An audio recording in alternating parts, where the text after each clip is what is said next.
Si bungsu Yang si bungsu sedang di Inggris, masih menyuntaskan sekolahnya. belum ada rencana pulang. 1-2 hari ini akan pulang. Kebetulan libur dia sekolahnya. Libur Kalau panjang. dipercepat pulangnya gimana Pak? Ah, jangan. Jangan. Tanggal 1 dari London, tanggal 1. Tanggal Sekarang 1, tanggal sekarang mestinya sudah nyampe, mestinya. Kalau udah nyampe di sini gimana Pak?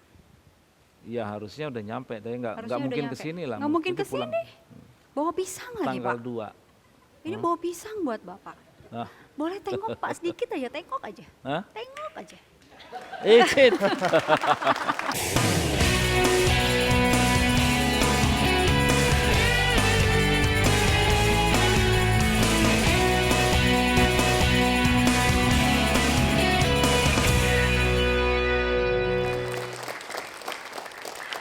Ini kalau 1 jam lebih dekat selalu menghadirkan tokoh utama.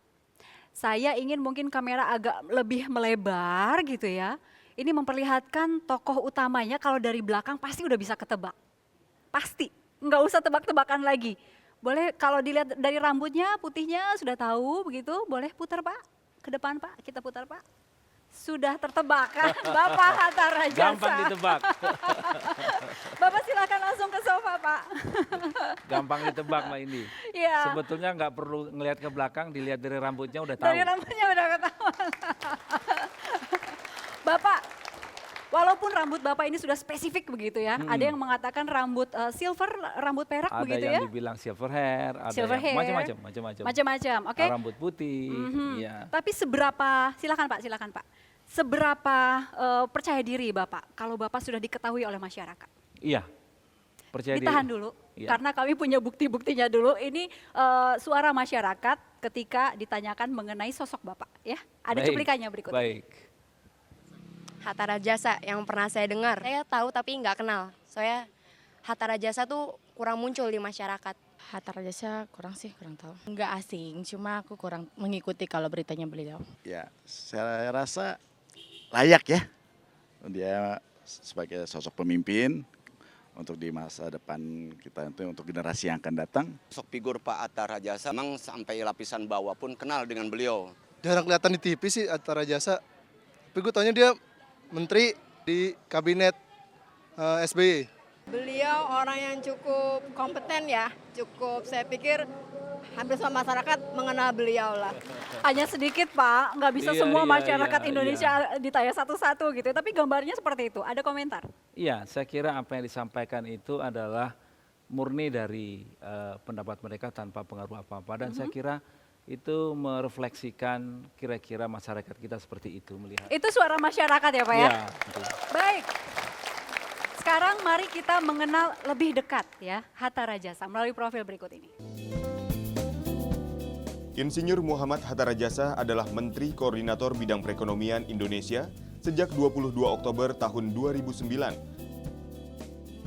Dan resmi mundur dari jabatannya ini sejak mendaftar sebagai calon wakil presiden mendampingi Prabowo Subianto di pemilihan presiden 2014. Sebelum menjadi politisi, pria kelahiran Palembang 18 Desember 1953 ini merupakan seorang pengusaha yang cukup sukses di Indonesia.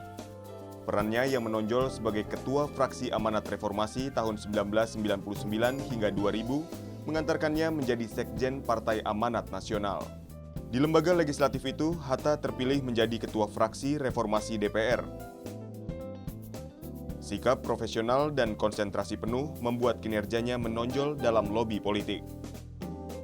Meski terkenal di bidang politik, ternyata Hatta Rajasa adalah lulusan teknik perminyakan dari Institut Teknologi Bandung. Berpengalaman di dunia politik membuat kiprahnya pernah menjabat sebagai Menteri Sekretaris Negara periode tahun 2007-2009, Menteri Perhubungan periode tahun 2004-2007, dan Menteri Negara Riset dan Teknologi periode 2001-2004. Di sisi lain, ayah dari Reza, Alia, Azimah, dan Rashid Rajasa ini merupakan sosok yang hangat dengan keluarga.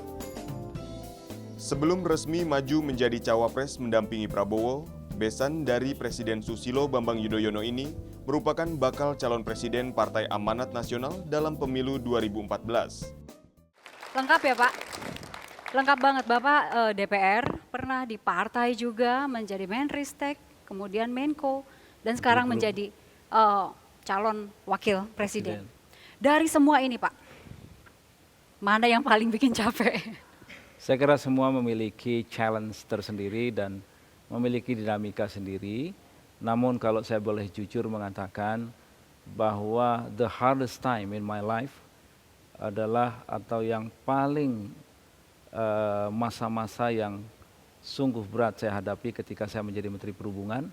Baru 1 bulan saya menjadi Menteri Perhubungan, ada pesawat yang jatuh, diikuti dengan kapal yang tenggelam, dan ada korban jiwa.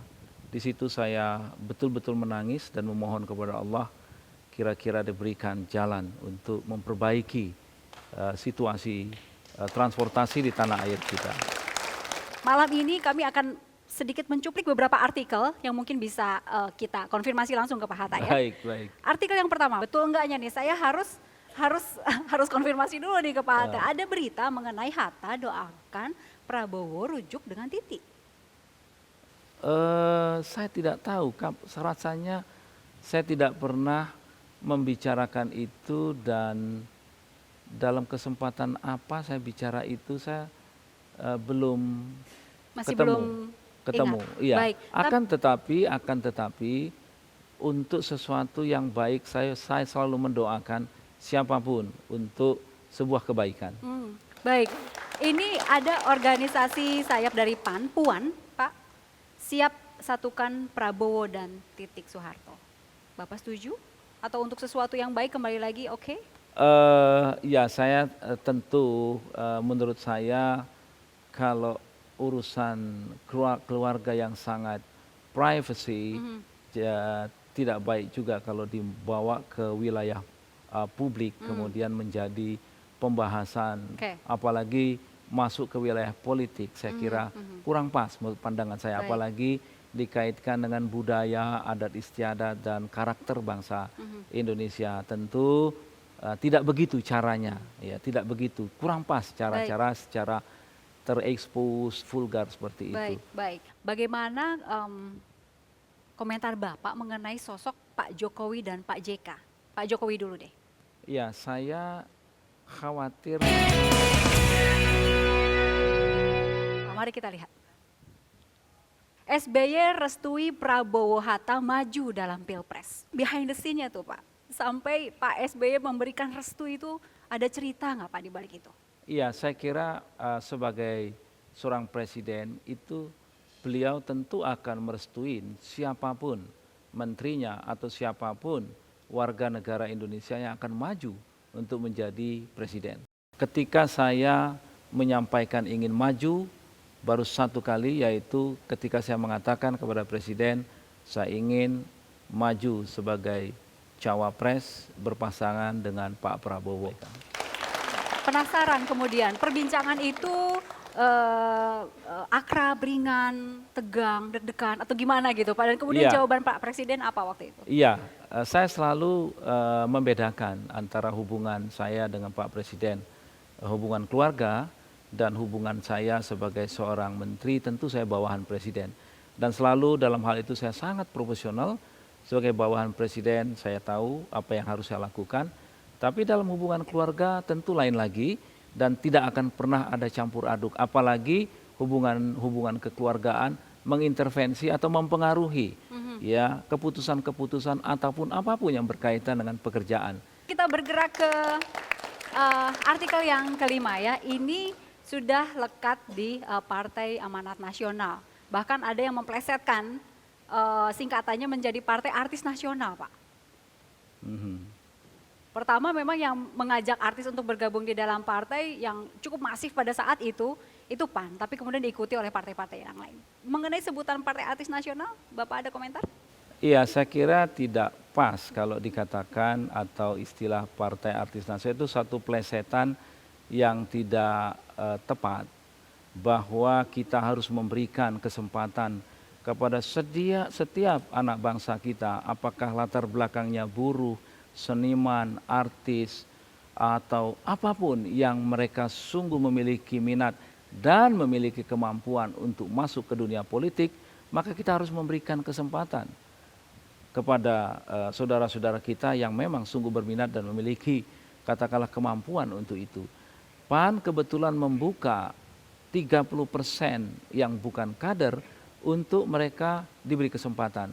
Ada suara masyarakat, PR apa saja yang dihadapi oleh Capres dan Cawapres berikut ini. PR Presiden Indonesia 2014. Kebinekaan, kesatuan, persatuan. Sesama orang Indonesia jangan saling bersikeras. Freeport tolong dong, beresin Freeport tuh. Bisa ngeberantas korupsi. Korupsi paling utama dibantai. Jangan cuma janji di awalnya aja, nanti ke belakangnya itu harus realisasi. Pendidikan gratis, Sembako juga perlu. biaya rumah sakit gratis sama pendidikan. Kesejahteraan rakyat, karena dalam konstitusi negara Indonesia yang tercantum dalam Undang-Undang Dasar 1945 dan Pancasila, ya kesejahteraan rakyat yang utama. Tegakin keadilan, itu aja. Yang mana itu Pak? Iya. Yang menurut Bapak urgent untuk segera Saya kira diselesaikan. apa yang disampaikan tadi itu adalah bagian-bagian yang menjadi prioritas kita untuk kita kerjakan. Ya, Yang paling, semua Pak. penting, Yang semua paling. penting. Kalau saya ditanya apa yang paling penting, maka kita harus mengatakan yang harus kita bangun terutama adalah bagaimana dikatakan oleh pembukaan Undang-Undang Dasar 45 kita, yang membangun manusia Indonesia ini yang lebih dahulu. Karena dengan manusia yang berakhlak mulia, bermoral, beretika, beradab, dan memiliki ilmu pengetahuan dan teknologi, maka ia akan bisa menyelesaikan persoalan-persoalan yang disampaikan oleh saudara-saudara kita tadi itu. Baik Pak Hatta, akhirnya Bapak berpasangan dengan Pak Prabowo ya. Dari sisi Bapak sebagai partnernya, pasangannya, sosok seperti apa Prabowo itu? Pak Prabowo, ya kalau orang yang belum mengenal beliau, itu hanya memberikan penilaian atas dasar omongan orang satu persatu, yang kemudian omongan itu dipercaya. Tapi kalau sudah ketemu sosok Pak Prabowo, mesti berubah. Menurut saya, dan saya juga agak surprise, ternyata beliau adalah orang yang sangat humoris, pandai bercanda, dan sangat humanis. Dan Pak Prabowo bukan karena ia pasangan saya sekarang, Pak Prabowo orang yang tegas. Yang tegas, nasionalismenya sangat tinggi. Kecintaannya kepada negeri ini juga sangat tinggi. Bapak tadi sudah mengomentari pasangan Bapak ya Pak Prabowo ini secara lengkap begitu sebagai orang yang cukup dekat sekarang ini. Bagaimana komentar Bapak mengenai sosok Pak Jokowi dan Pak JK? Iya. Apa yang bisa Bapak share kepada kami? Pak Jokowi dulu deh. Ya, saya khawatir saya tidak memiliki data yang lengkap kalau saya memberikan penilaian. Apalagi pergaulan saya dengan Pak Jokowi kan belum banyak. Artinya baru ketika menjadi gubernur, interaksi saya antara gubernur dan Menko Perekonomian. Ya, saya selalu memberikan pandangan positif kepada setiap orang. Kalau kita hanya ingin melihat sisi negatif orang, maka kita setebal apapun kita memiliki kertas, selalu tidak cukup kalau hanya berpikir negatif. Tapi percayalah, orang itu selalu ingin berbuat baik kepada bangsanya, ingin mengabdi lebih baik kepada bangsanya. Saya hanya berpikir sisi itu. Jadi Pak JK saya lebih banyak mengenal, ya. Pak Jokowi sedikit saya kenal. Jadi itu saja yang saya bisa komentari, bahwa mereka adalah putra-putra terbaik Indonesia. Oke, baik. Wow, kami harus jeda dulu Pak. Sebetulnya ingin lanjut tetapi masih ada beberapa segmen berikutnya. Kami segera kembali bersama Pak Hatta Rajasa.